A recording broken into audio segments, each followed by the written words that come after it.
Assalamualaikum warahmatullahi wabarakatuh.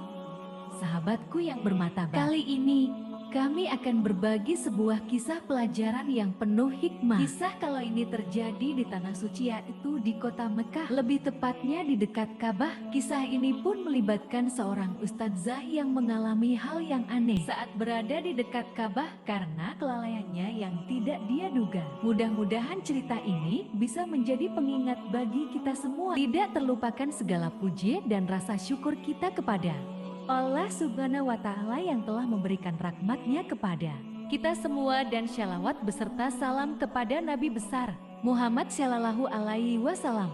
Allahumma sholli ala Sayyidina Muhammad wa ala alihi Sayyidina Muhammad. Pada suatu hari yang cerah, TBA Alha, saatnya hari keberangkatan para rombongan jemaah haji. Salah satunya yakni seorang ustadzah, sebut saja namanya Aisyah, berangkat ke Mekah untuk menunaikan ibadah haji. Aisyah pun dikenal sebagai seorang ustadzah yang taat beribadah dan sering memberikan ceramah tentang betapa pentingnya menjaga akhlak dan perilaku. Tanpa disadari, di balik kesyolahannya, Aisyah memiliki satu kebiasaan buruk yang sering terabaikan. Tanpa dia sadari, ia sering berbicara buruk tentang orang lain dan merasa dirinya lebih baik dari orang lain. Setelah perjalanannya yang jauh, akhirnya mereka pun sampai di kota Mekah. Aisyah merasa sangat bahagia bisa berada di tempat yang paling ia rindukan, tempat yang suci ini. Ia pun berdoa dengan khusyuk di depan Ka'bah, memohon ampunan dan rahmat dari Allah Subhanahu wa Ta'ala.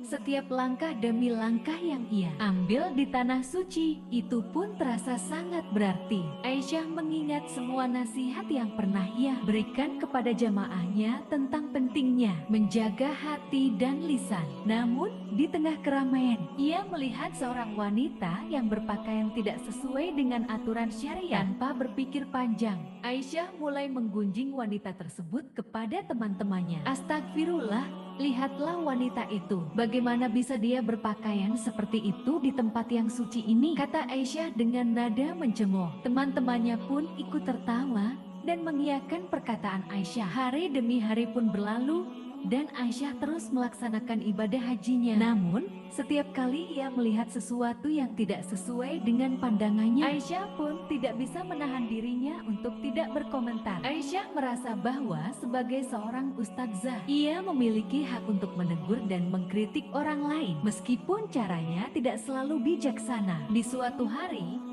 saat Aisyah yang sedang berdoa di dekat Ka'bah, ia merasakan sesuatu yang aneh. Tubuhnya terasa lemas dan pandangannya mulai kabur. Ia pun jatuh pingsan di dekat Ka'bah. Orang-orang di sekitarnya segera menolong dan membawanya ke rumah sakit terdekat. Di rumah sakit, dokter tidak menemukan penyebab medis yang jelas atas kondisinya Aisyah. Mereka hanya bisa menyarankan agar Aisyah banyak beristirahat dan berdoa. Dalam keadaan setengah sadar, Aisyah pun bermimpi bertemu dengan seorang lelaki tua yang bijaksana.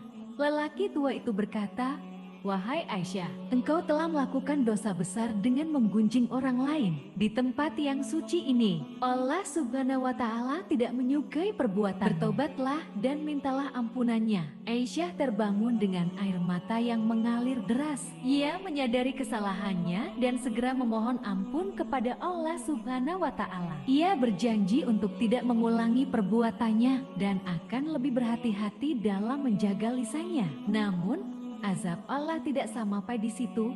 Pada malam harinya, saat Aisyah sedang tidur, ia merasakan tubuhnya perlahan berubah. Ia pun terbangun dan mendapati dirinya telah berubah menjadi seekor ular. Aisyah sangat ketakutan dan tidak tahu harus berbuat apa. Ia merayap keluar dari kamar dan menuju ke Ka'bah, berharap bisa mendapatkan ampunan dari Allah Subhanahu wa Ta'ala. Ketika di dekat Ka'bah, Aisyah yang telah berubah menjadi ular berdoa dengan segenap hati. Ia memohon ampunan dan rahmat dari Allah. Orang-orang yang melihat pun merasa sangat terkejut dan ketakutan. Namun mereka tidak tahu bahwa ular tersebut adalah Aisyah. Aisyah terus berdoa dan memohon ampunan hingga akhirnya ia merasakan tubuhnya kembali normal. Ia terbangun dari mimpi buruknya dan menyadari bahwa semua itu adalah peringatan dari Allah. Ia bersyukur karena karena masih diberi kesempatan untuk bertaubat dan memperbaiki diri. Setelah kejadian itu, Aisyah kembali sehat dan melanjutkan ibadah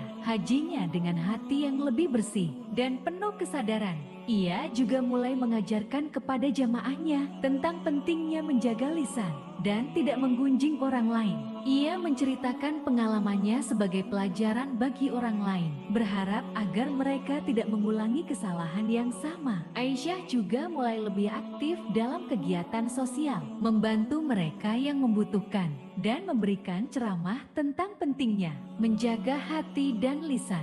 Ia menyadari bahwa sebagai seorang ustadzah, ia memiliki tanggung jawab besar untuk memberikan contoh yang baik kepada jamaahnya. Sahabat kami yang bermartabat, kisah ini mengajarkan kita bahwa Allah Subhanahu wa Ta'ala selalu mengawasi di setiap perbuatan kita, baik yang terlihat maupun yang tersembunyi sekalipun. Mari kita jaga lisan kita dan terus berusaha untuk berbuat baik terhadap sesama. Semoga kisah ini bisa menjadi pengingat bagi kita semua. Wassalamualaikum warahmatullahi wabarakatuh.